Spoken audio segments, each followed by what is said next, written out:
หวังว่าพวกสูคือสิบ่พากันย้านจนพากันแล่นหนีปลากูเด้อคือต้องนัดกันมาเล่าเรื่องอยู่เถียงนา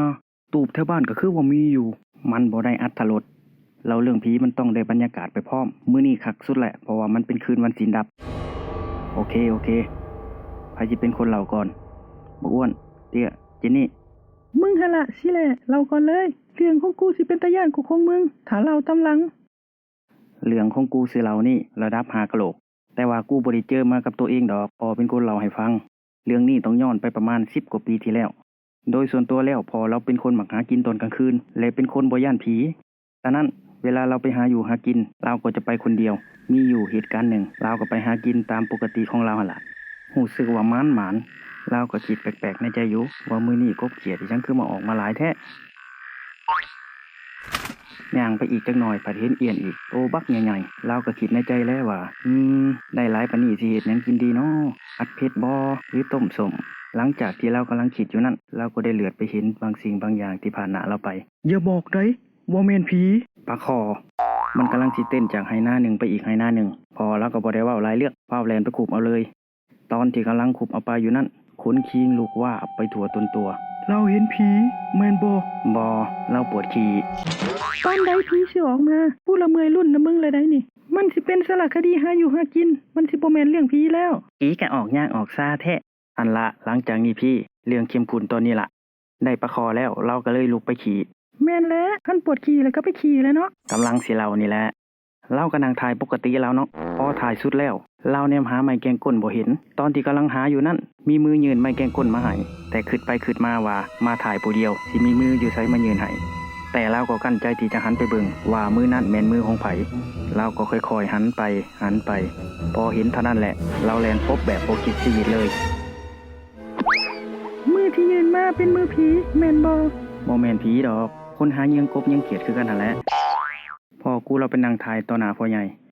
ตอนไปถ่ายผัดบ่เห็นได้ว่าพ่อใหญ่นั่นนั่งอยู่ทางหลังสงสัยเราปวดขี้แฮงแต่พ่อใหญ่นั่นเล่าก็เว้าอยู่ได้ว่าเห็นโตกำลังหาไม้แกงก้นก็เลยยืนให้คันสิท่วงก็ย่านโตตื่นกูเป็นไข้ฮอด3มื้อพุ่นจังได้เศร้าเรื่องเดี๋ยวนี้ก็เอามาเล่ากูก็ลุ้นอยู่ว่าผีสิออกมาตอนใดเจนนี่ที่มึงแล้วเล่าเลยเรื่องนี้เห็นมากับตาตัวเองเลยเวลากับประมาณ 6-7 โมงนี่แหละตอนอาบน้ำกำลังสีค่ำๆแน่ล้างหน้าล้างตาตามปกตินี่แหละตอนก้มล้างหน้าก็บ่มีหยังใดพอเงยหน้าขึ้นมาเท่านั้นแหละแนมไปเห็นในแว่นกูตกใจสุดขีดเลยปรากฏว่าเห็นคนงามอยู่ในแว่น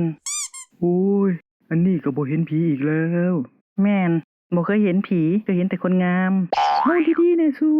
เล่าลิ้นเล่าหัวอยู่หั่นล่ะเล่าให้มันสมกับบรรยากาศแน่นะจัดไปเลยเตี้ยเสี่ยวเรื่องของกูบ่ถึงขั้นว่าเห็นผีดอกแต่ได้ยินเสียงซื่อๆเคยมีอยู่เหตุการณ์หนึ่งรถ10 ล้อตามเอาคนย่างกำลังข้ามทางตายคาที่พอหลังจากเหตุการณ์นั้นเชื่อว่าทุกคืนที่ได้ยินเสียงคนไห้แบบเสียงเย็นๆตลอดบ่แม่นเสียงเด็กน้อยแถวนั้นไห้อยากกินนมบ่ดอกก่อนหน้านั้นก็บ่เคยได้ยินเสียงไห้หลังจากเกิดเหตุการณ์นั่นแหละเชื่อว่าได้ยินเบิดทุกคืนจนมีภาพมาสวดบ่อนคนตายหั่นล่ะจังว่าเซาได้ยินเสียงไห้โอ้สุดยอดเป็นตาย้านเนาะเรื่องของมึงนี่คนคิงลูกเลยเอาฮอดที่มึงแหละอ้วนเราเลยเรื่องของมึงคือสิคักเนาะอ้วนเนาะกูบ่ได้มีเรื่องเล่าได้กูมาพังสู่เล่าซื่อๆแต่เกิดมากูก็บ่เคยเห็นผีจักเทื่อมันต้องมีแหละนะคันบ่เคยเห็นมันก็ต้องเคยได้ยินเสียงแบบกูนี่ล่ะบ่มีฮอดเรื่องสิเล่าต้องมีนะเอาจักเรื่องนึงไปมีละบ่มีแล้วมันต้องจังซั่นแม่มีผู้หญิงคนหนึ่ง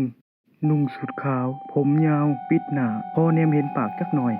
เล่าค่อยๆยิ้มเห็นแขวก็สีดำๆคือคนเขี้ยวหมากนี่แหละป๊าด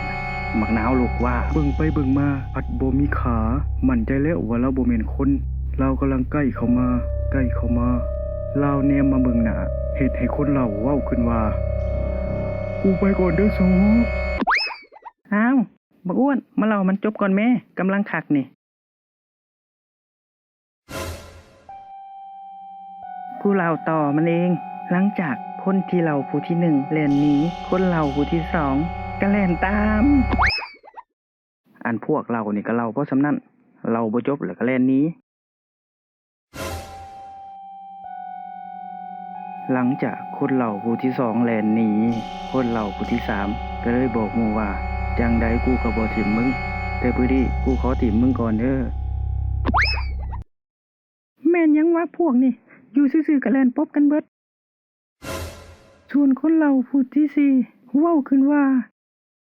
มาเอากูในสูขากูแข็งแล้วกูแลนบ่ได้